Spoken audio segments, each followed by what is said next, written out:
Well, speaking for the first time about his historic decision to end his re-election bid, US President Joe Biden said that saving our democracy was more important than any title.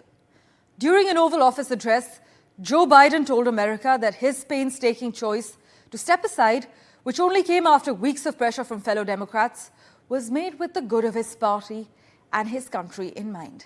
Listen in to the key takeaways. To tell you the truth, and the truth, the sacred cause of this country is larger than any one of us.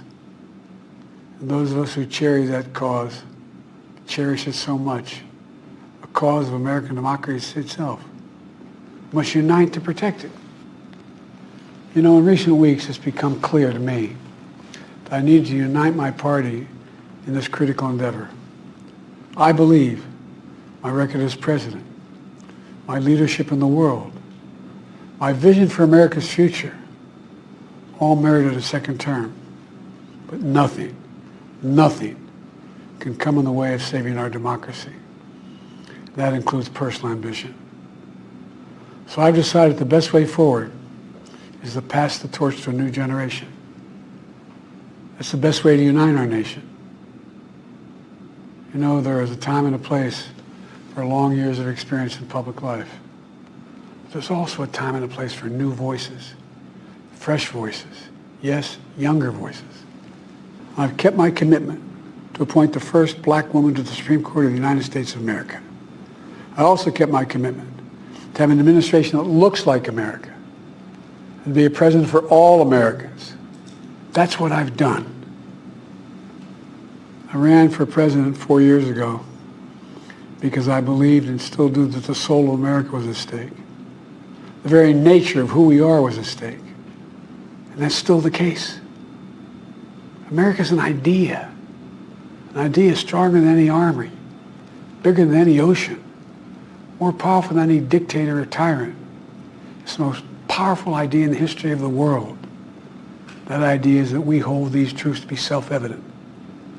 We're all created equal, endowed by our Creator with certain inalienable rights: life, liberty, pursuit of happiness.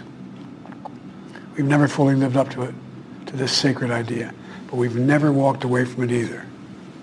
And I do not believe the American people will walk away from it now. In just a few months, the American people will choose the course of America's future. I made my choice. I've made my views known.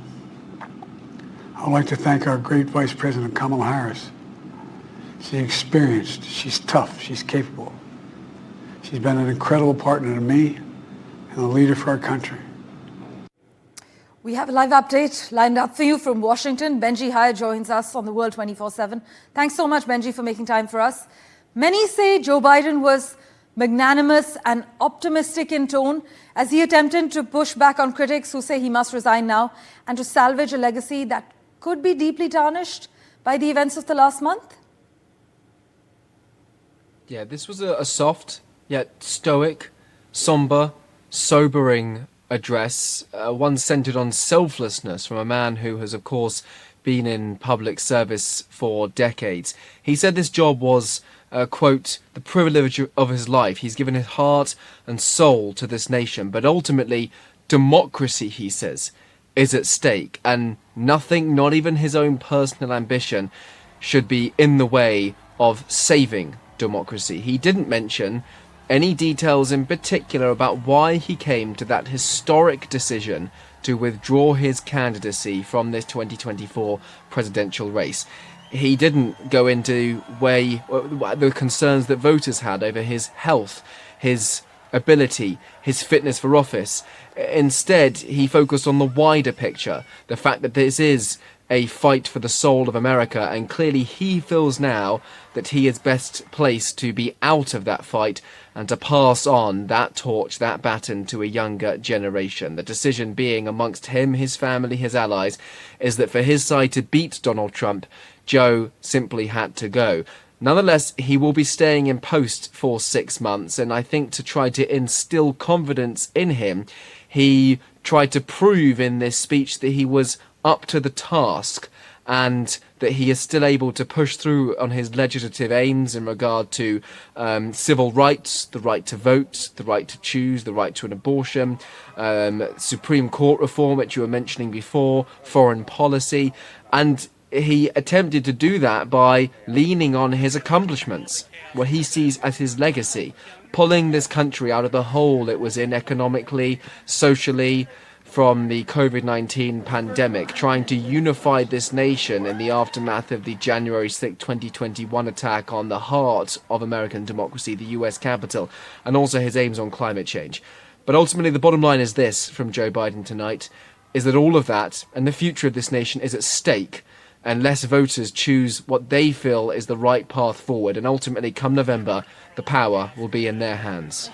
Meanwhile, Benji, has Joe Biden dropping out of the presidential race overshadowed Netanyahu's US visit? Well, potentially. That was the talk of the town earlier today. And instead, if you turned on the broadcast network news in the United States right now, it's about 10 o'clock, still prime time. Obviously, all of the focus is on Joe Biden. I'm not suggesting this was some planned effort by the administration. It is certainly convenient timing. Nonetheless, President Joe Biden will be meeting with Benjamin Netanyahu tomorrow. That's Thursday in the US. So again, that will be back making headlines. And Joe Biden ultimately does want an element of his foreign policy legacy to be a ceasefire in the Israel-Gaza war. And that is only going to work with engagement with the Israeli Prime Minister rather than trying to hog the limelight away from him. As always, Benji, really appreciate you taking time for us and sharing those crucial updates.